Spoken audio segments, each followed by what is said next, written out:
Her sisters had laughed, not cruelly, or not only cruelly, with the specific laughter of people who believed they were being funny and had not examined what the funny was at the expense of. Her name was Clara. She was 28 years old and had been, for most of those years, the one who was not the pretty one, not ugly. She had examined this with the specific honesty of someone who had decided that accuracy was preferable to self-deception. Not ugly. Simply not the one people looked at first. Not the one the room noticed. Not the one men approached. Her sisters were the ones men approached. And so when the invitation came from the Ashworth estate, from William Ashworth, widower, billionaire, the most eligible man in 3 counties, an invitation to a dinner that everyone understood was an interview for something more significant than dinner. Her mother had sent the pretty ones first. Eleanor had refused. She had a boyfriend. Victoria had refused. She found older men depressing. And then her mother had looked at Clara, and Clara had seen, in her mother's expression, the specific calculation of someone who had run out of better options and was considering the consolation prize. Asterisk you could go, asterisk her mother said. Asterisk it would be an experience. Asterisk her sister Eleanor had laughed. Asterisk can you imagine? Asterisk Eleanor said. Asterisk William Ashworth and Clara. Asterisk Clara had looked at her sister. She had looked at her mother. And she had said, with the specific dignity of someone who had decided that dignity was the one thing nobody could take if you didn't let them, fine, I'll go. Not because she expected anything. Because she was tired of being the joke and had decided that the only way to stop being the joke was to stop behaving like one. She did not know that the man she was going to meet had been waiting, without knowing he was waiting for exactly her. Her name was Clara Reeves. She was 28 years old and had been, for most of those years, in the specific position of someone who was loved by her family in the particular way of people who love you, and have also decided, without examining the decision, that you are less than the others. Not dramatically. This was the thing about this kind of diminishment. It was never dramatic. It was the accumulation of small things. The way her mother introduced her at parties, and this is Clara, our bookish one.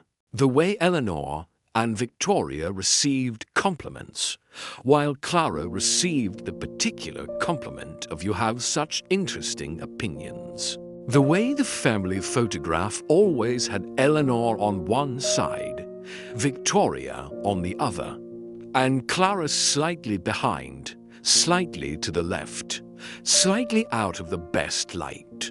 She had been reading since she was 4. She had read everything, the specific everything of someone for whom books were not an escape, but an engagement, a way of being more present in the world rather than less. She had a degree in literature and a master's in history and a job at the local archive. That paid modestly and suited her completely, and that her mother described as Clara's little job. She was not bitter about any of this. She had examined this too, had checked herself for bitterness with the specific honesty she brought to self-examination, and had found something more like sadness, and something more like acceptance, and something more like the particular resolution of someone who had decided that waiting to be seen by people who were not looking was a waste of time. The invitation had arrived on a Tuesday. William Ashworth, the estate on the hill, A dinner. Her mother had read it with the expression of someone calculating. Eleanor. Victoria.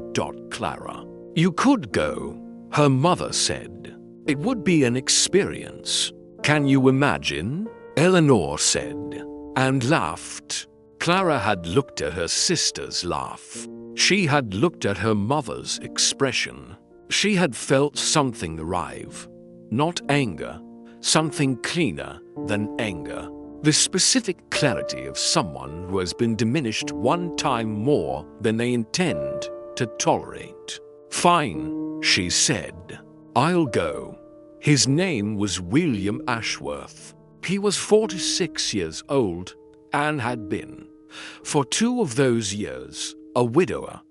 Had been a widower in the specific way of someone who had loved completely and was now managing the aftermath of completeness. Helena had died of cancer. He had been with her through all of it. The diagnosis, the treatment, the particular hope of remission, and the particular devastation of recurrence. He had arrived on the other side of it at 44 with Ashworth Industries, and a house that had 17 rooms and 2 children, and the specific task of continuing. His sister had arranged the dinners, not because he had asked. He had not asked. His sister Catherine had decided, with the specific determination of someone who loved her brother and was watching him disappear into management, that he needed to meet people. The dinners were her solution.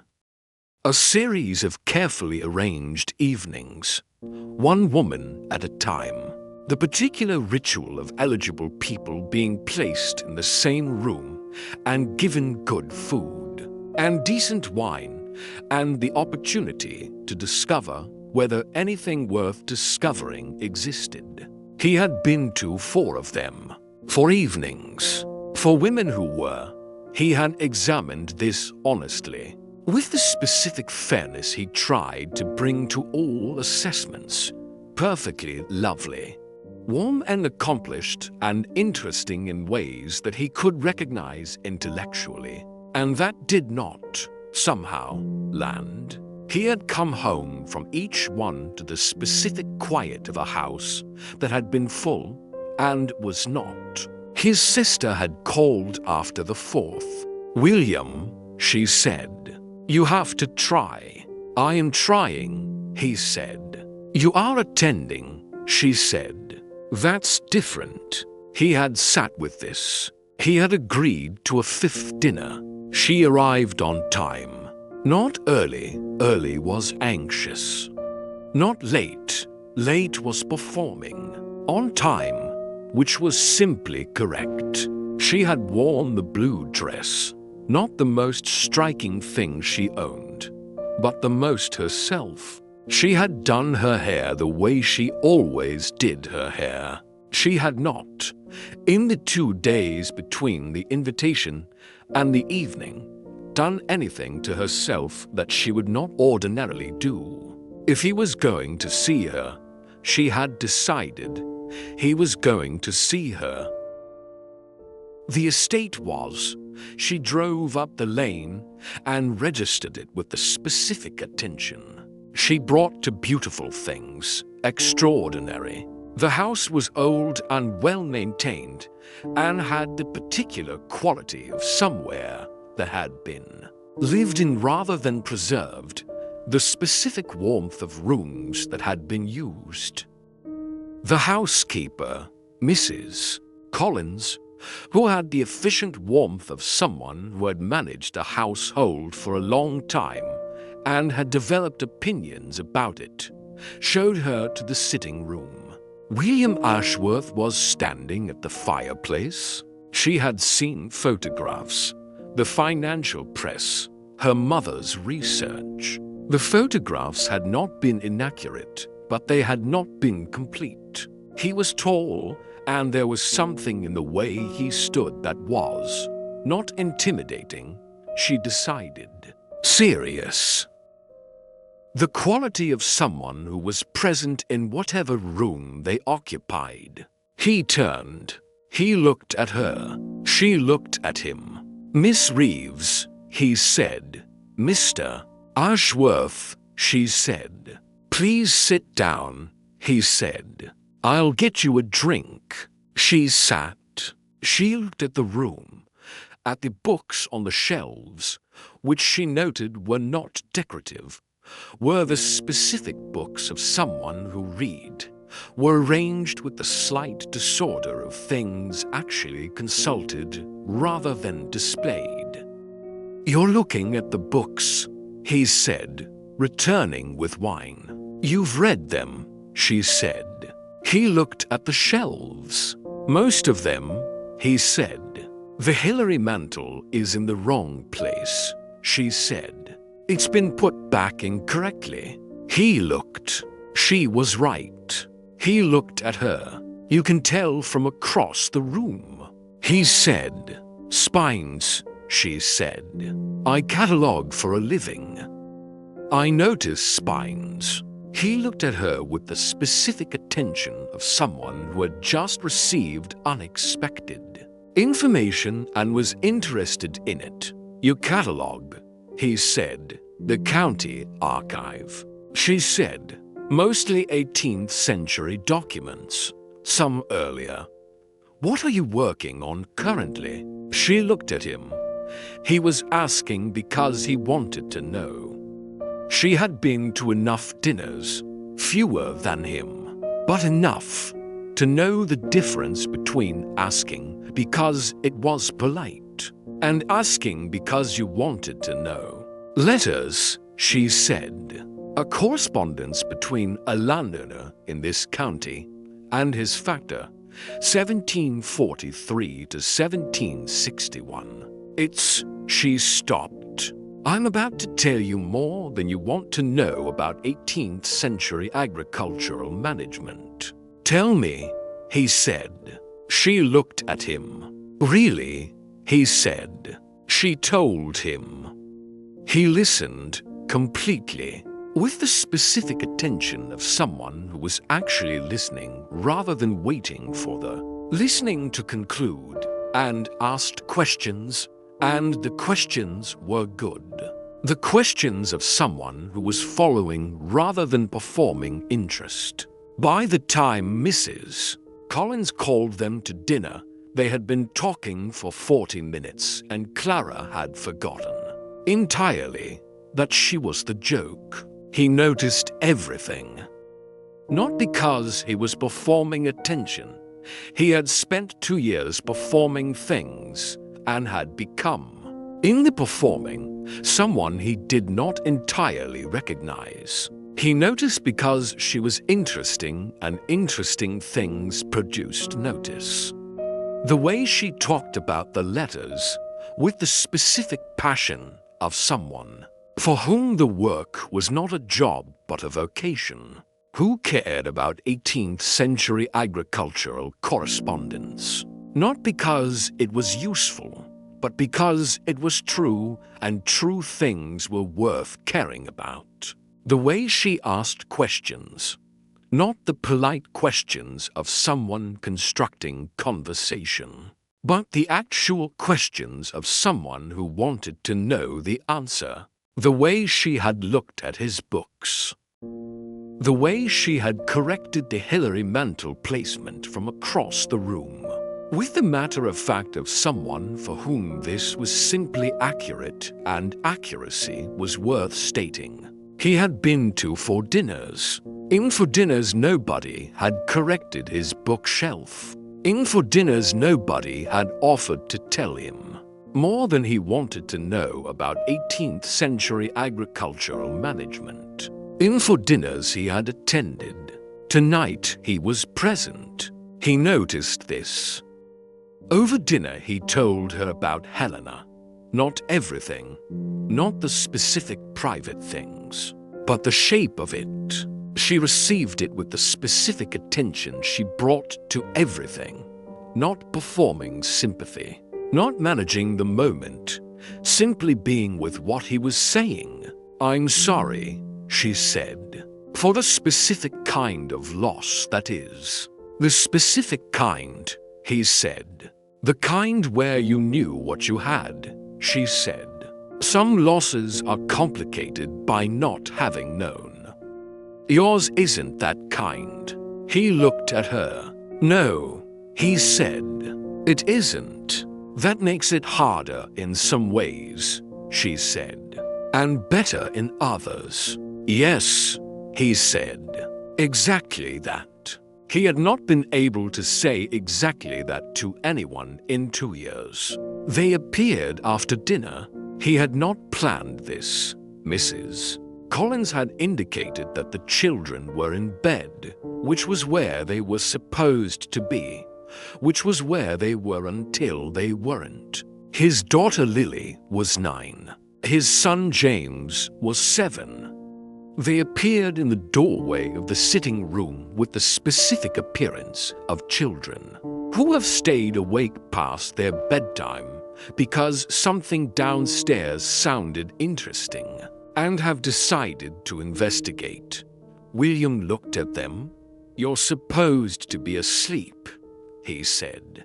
We were, Lily said, and then we weren't. This is Miss Reeves, William said.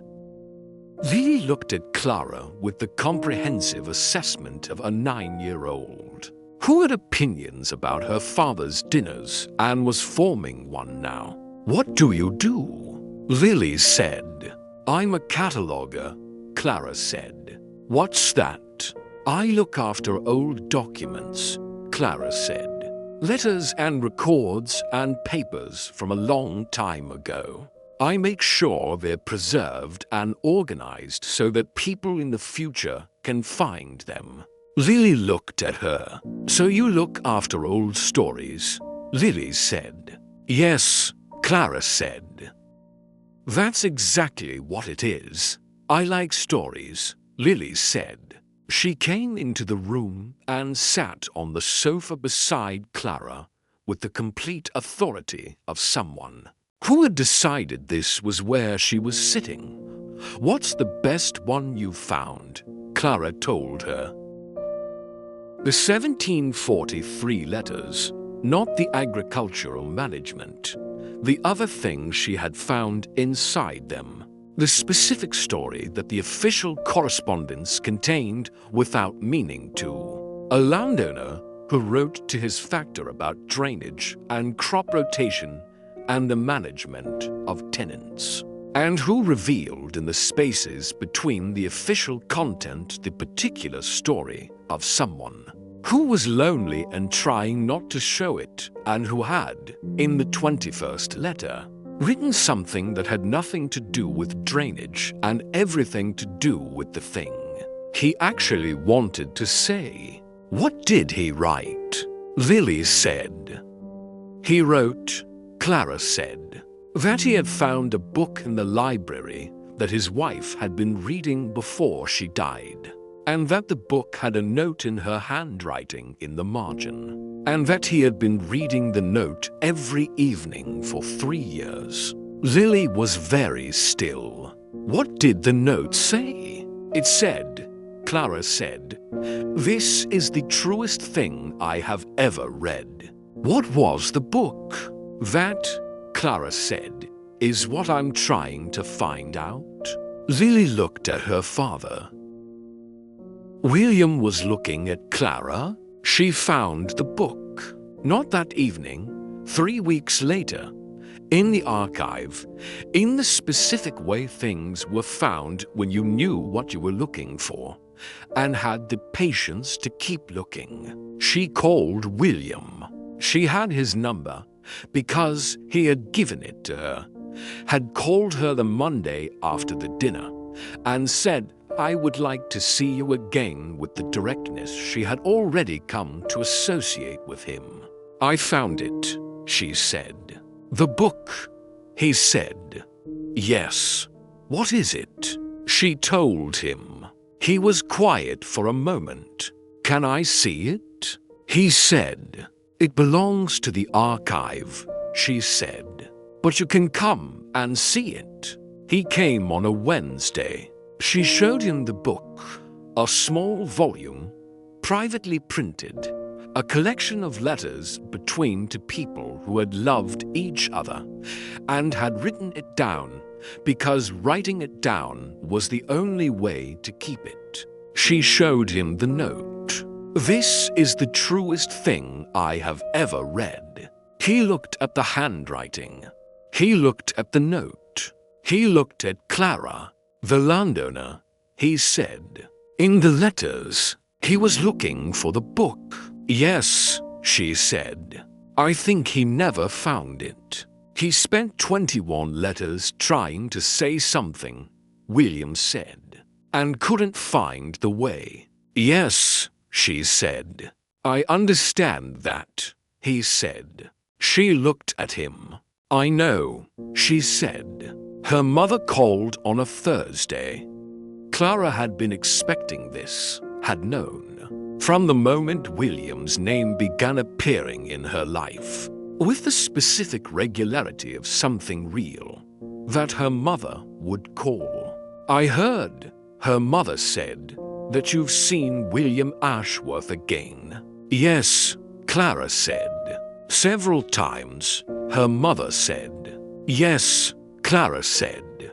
Clara, her mother said, with the specific tone of someone who is about to say something and is packaging it carefully. You know how fond we all are of you, Mama, Clara said. And we only want what's best, Mama. I just want to make sure you're not. A pause. You're not reading too much into. He asked me to dinner on Saturday, Clara said. At the estate, with the children. A silence.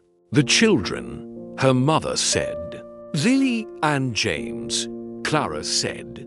Yes, he introduced you to his children, her mother said. Lily found a book in the archive, Clara said. She wanted to come and see where I work. William brought them. Another silence. Clara, her mother said.